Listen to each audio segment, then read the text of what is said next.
जय गुरुदेव। कहानी संतों की जुबानी। चंदन बाग। परम पूज्य स्वामी जी महाराज ने एक बड़ी सुंदर और ज्ञानप्रद कहानी सुनाई। उन्होंने कहानी सुनाते हुए कहा कि सुनसान जंगल में एक लकड़हारे से पानी पीकर प्रसन्न हुआ राजा कहने लगा कि हे पानी पिलाने वाले, किसी दिन मेरी राजधानी में अवश्य आना, मैं तुम्हें पुरस्कार दूंगा। लकड़हारे ने कहा, बहुत अच्छा। इस घटना को घटे पर्याप्त समय बीत गए।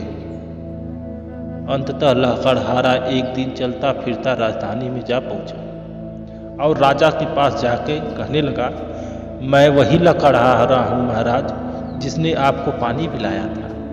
राजा ने उसे देखा, अत्यंत प्रसन्नता से अपने पास बिठाकर सोचने लगा कि इस निर्धन का दुख कैसे दूर करूं।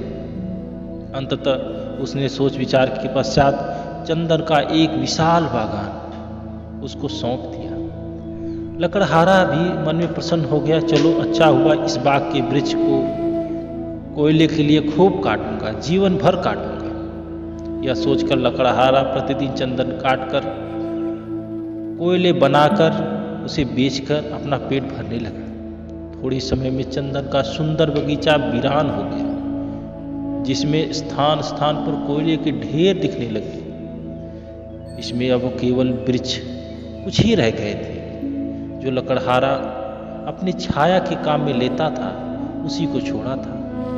राजा को एक दिन यूं ही विचार आया कि चलो तनिक लकड़हारे का हाल देखा है। चंदन का उद्यान भ्रमण करने के विचार से उन्होंने लकड़हारे के बगीचे में जब पैर रखा तो देखा कि दूर दूर से सिर्फ धुआं उठ रहे हैं। निकट आते पर ज्ञात हुआ कि चंदन जल रहा है और लकड़हारा पास खड़ा है। दूर से राजा को आता देख लकड़हारा उसके स्वागत लेके आगे बढ़ा। राजा ने आते ही कहा, भाई यह तूने क्या किया?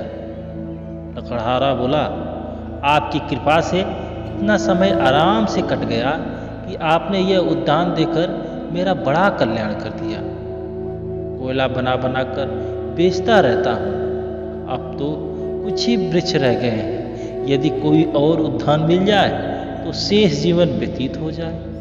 राजा मुस्कुराया और कहा, अच्छा, मैं यहीं खड़ा रहता हूँ, तुम कोयला नहीं पर्याप्त मात्रा में लकड़ी ले जाकर बाजार में बेच के लाओ। लकड़हारे ने 2 गज लगभग 1.25 मीटर की लकड़ी उठाई और बाजार में ले गया। लोग चंदन देखकर दौड़े आए। अंततः उसे 300 रुपये मिले, जो कोयले से कई गुना ज्यादा थे। लकड़हारा मूल्य लेकर रोता हुआ राजा के पास आया और जोर जोर से रोता हुआ अपनी भाग्यहीनता को स्वीकार करने लगा। इस कथा से चंदन का बाग, मनुष्य का शरीर और हमारा एक एक श्वास चंदन के वृक्ष है। पर अज्ञानतावश हम इस चंदन को कोयले में तब्दील कर रहे हैं। क्यों लोगों के साथ बैर, द्वेष, क्रोध, लालच, ईर्ष्या, मनमुटाव को लेकर के खींचातान आदि की अग्नि में हम इस जीवन रूपी चंदन को जला रहे हैं। अंततः यह होगा कि श्वासों की पूंजी रूपी चंदन के पेड़ कम रह जाएंगे। तब हमें एहसास होगा कि यह व्यर्थ अमूलक चंदन को इन तुच्छ कारणों में हम 2 कौड़ी के कोयले के बदले बेचते रहे। मालिक ने कहा कि अभी देर नहीं हुई, हमारे पास जो भी चंदन के पेड़ बचे हैं उन्हीं से नए पेड़ बन सकते हैं। अपनी प्रेम, सहायता, सौहार्द, शांति, भाईचारा और विश्वास के द्वारा अभी भी जीवन संवारा जा सकता है। प्रभु भक्ति के लिए सतगुरु का शरण आवश्यक है। उनके शरण में जाकर के उनकी दी हुई बख्शीश से हम जीवन का उद्धार कर सकते हैं। जो व्यक्ति समय रहते हुए इस बात का अनुसरण कर लेता है, इस बात को समझ लेता है कि हमारा जीवन कितना अमूल्य है, वह इस लोक को तो बनाता है, अपने परलोक की भी स्थिति को वो यहीं सुधार कर जाता है।